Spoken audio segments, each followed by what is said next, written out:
अगर भगवान शिव जी की पूजा पूरे साल की जा सकती है, तो हमारे ऋषि मुनियों ने सावन के महीने को ही साधना के लिए सबसे श्रेष्ठ क्यों माना? या फिर इसके पीछे प्रकृति, आयुर्वेद, खगोल विज्ञान और मानव शरीर का भी कोई गहरा संबंध था? नमस्कार, मैं हूं ट्विंकल और आप देख रहे हैं कुंडली वेदा। क्या आपने कभी ये सोचा है, अगर भगवान शिव जी की पूजा पूरे साल की जा सकती है, तो हमारे ऋषि मुनियों ने सावन के महीने को ही साधना के लिए सबसे श्रेष्ठ क्यों माना? क्या इसकी कोई धार्मिक आस्था थी, या फिर इसके पीछे प्रकृति, आयुर्वेद, खगोल विज्ञान और मानव शरीर का भी कोई गहरा संबंध था? आज इस श्रृंखला के अंतिम एपिसोड में हम समझेंगे कि सावन केवल भगवान शिव जी का ही महीना नहीं, बल्कि मनुष्य के भीतर परिवर्तन का महीना क्यों माना गया है। भारतीय संस्कृति में प्रकृति को कभी भी केवल मौसम नहीं माना गया है। ऋषियों का मानना था कि मनुष्य और प्रकृति एक दूसरे से जुड़े हुए हैं। जब वर्षा होती है तो सूखी धरती फिर से हरी हो जाती है, नदियां भर जाती हैं, पेड़ पौधों में नया जीवन आ जाता है। ठीक उसी तरह ये समय मनुष्य के भीतर भी नया जीवन जगाने का अवसर माना गया है। इसीलिए सावन को केवल बाहर की हरियाली नहीं, भीतर की हरियाली का भी महीना कहा गया है। जिस प्रकार वर्षा धरती की धूल धो देती है, और उसी प्रकार साधना मन की अशुद्धियों को धो देती है। आपने अक्सर सुना होगा कि सावन के समय चतुर्मास शुरू होता है, लेकिन ऐसा क्यों?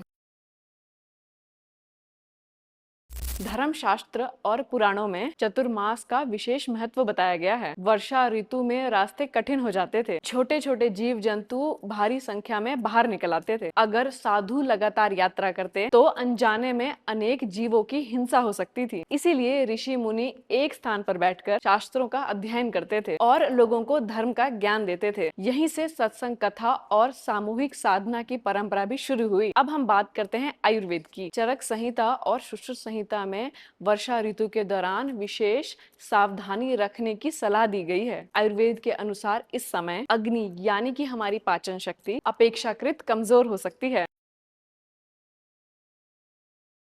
इसीलिए हल्का भोजन खाने की सलाह दी जाती है। इसीलिए कई लोग सावन में उपवास या फिर संयमित आहार खाते हैं। लेकिन याद रहे कि ये केवल एक धार्मिक नियम नहीं है, बल्कि आपके शरीर को संतुलित रखने का भी एक तरीका माना गया है। इसी समय योग, प्राणायाम, ध्यान और मंत्र जाप भी आपके मन को स्थिर करने के लिए सहायक माने गए हैं। और ज्योतिष भी यही कहता है। श्रावण का संबंध चंद्रमा और श्रावण नक्षत्र से है। चंद्रमा मन का कारक है, यानी कि ये महीना शरीर, मन और प्रकृति तीन को एक साथ साधने का समय है। अगर हम इस पूरी श्रृंखला को एक वाक्य में समझें तो सावन केवल हमें भगवान शिव जी की पूजा करना नहीं सिखाता, बल्कि भगवान शिव जैसा बनना सिखाता है। महादेव जी हमें सिखाते हैं, क्रोध को धैर्य में बदलो और अहंकार को विनम्रता में बदलो, लोभ को संतोष में बदलो और अपने भीतर के विष को बाहर फैलाने की बजाय उसे ज्ञान और संयम में बदलो। और यही शिव तत्व है। शायद इसी कारण हमारे ऋषियों ने सावन को आत्म परिवर्तन का महीना कहा है। तो दोस्तों, इस पूरी श्रृंखला में हमने जाना श्रावण मास का इतिहास, श्रावण में क्या करें और क्या नहीं, शिव जी को ये महीना प्रिय क्यों है, सोमवार का महत्व और आज सावन का प्रकृति और साधना से गहरा संबंध है। अब मैं आप सभी से एक प्रश्न पूछना चाहती हूँ कि आपके लिए सावन का सबसे सुंदर अर्थ क्या है? क्या केवल ये व्रत और पूजा का महीना है, या फिर अपने भीतर एक नया परिवर्तन लाने का अवसर है? अपना उत्तर कमेंट में जरूर लिखिएगा। अगर आपको ये श्रृंखला पसंद आई हो तो इसे अपने परिवार और दोस्तों के साथ जरूर साझा करें और चैनल को सब्सक्राइब करें। अगर आपको इस पूरी सीरीज का पहला एपिसोड देखना हो तो लिंक डिस्क्रिप्शन में है। और अगर अपनी कुंडली से जुड़ा हुआ कोई प्रश्न हो तो कुंडलीवेदा.com में आस्क विद्या से पूछ सकते हैं। शंभू।